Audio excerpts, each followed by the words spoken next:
But this is what the Democrats tend to do. They want to like give him a score for lying. Nobody cares. What Nobody. he, what's happening now is when Trump's in a corner and he's losing the argument like he is on the economic stuff, he'll start a culture war. And the one thing that you can bet on is the Democratic Party, 4 out of 5 times, whenever there's a culture war, will fall for the trap and jump into the wood chipper.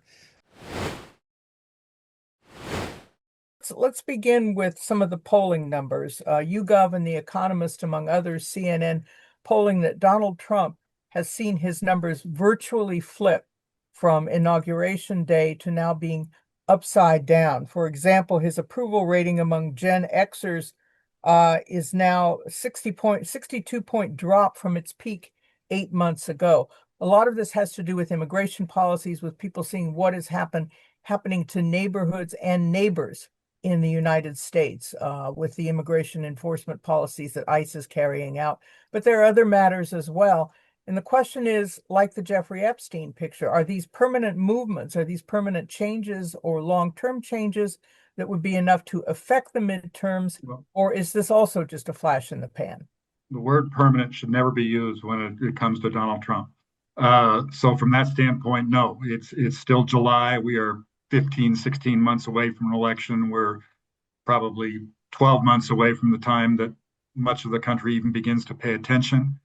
I still would point to the economy and the aspects of the economy, more specifically, whether people feel they've been helped by, after all, what was for some a reluctant vote, a vote that said Joe Biden and the Democrats and then Kamala Harris aren't offering anything to me. I don't know what they're saying about the economy. I don't trust them. You can say everything in the world about Donald Trump. At least maybe he's going to get me some money. Well, if people conclude a year from now that he didn't get him some money, or more, or even more directly than that, he cut their nutrition or cut their health care or Medicaid, or somebody else benefited, i.e., the rich, then the Democrats have an opening. I think when you get to issues like immigration or other pieces of this, it's going to be selective. Are there districts in the Southwest where the gains the Republicans, I'm interested in what Mike has to say here, where the gains the Republicans have clearly made among Latino voters, many of them young, many of them men, are those gains, do they walk back in 2026 or in a way that could be decisive in certain critical races? And there are any number of little pieces like that. He's not on the ballot, which is both positive and negative for both parties when it comes to 2026. He may be the talking point, but he is not physically on the ballot, as he was not in either 2018 or 2022. And the point about the fluctuating numbers is a good one, because, Mike, the numbers of support among Latino voters have dropped considerably, again, because of some of the ICE policies and practices from what they were in November on Election Day, when there was a lot of movement among Latinos toward Trump. Yeah, I mean, I'm addicted to polling. I love polling. I read it for a living. But sometimes we're tempted to use early polling. I'm totally with Paul on this as a therapy animal. Oh, thank God he's going down.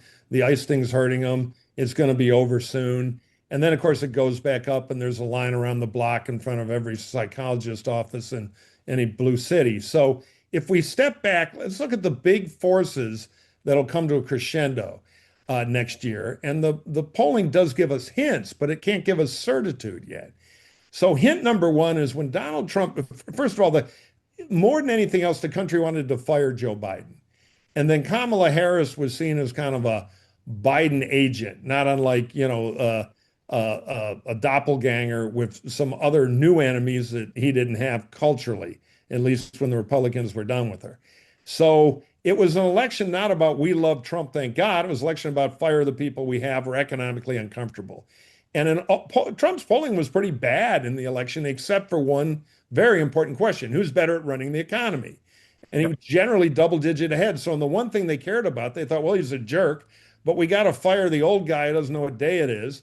We don't like her. So, let's give him a shot for a better economy. So, the only number I'm paying real attention to now is Trump's rating on the economy. We went into McDonald's. We remember we like a Big Mac. Now we sniff the Big Mac and it's got this tariff sauce on it and other problems. So his economic numbers are shrinking. He's basically got almost Joe Biden numbers on the economy right now. And if that is true in a year, the Democrats are going to win the House.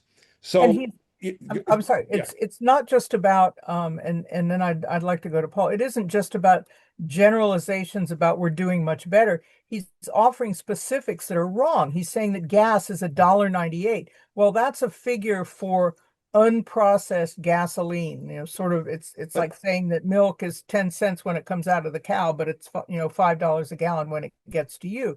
And he's saying that egg prices are down, and the other prices are down like 1,000%, which means they'd be paying you to take the but good. let me caution you, Pat. That's all true, but this is what the Democrats tend to do. They want to like give them a score for lying.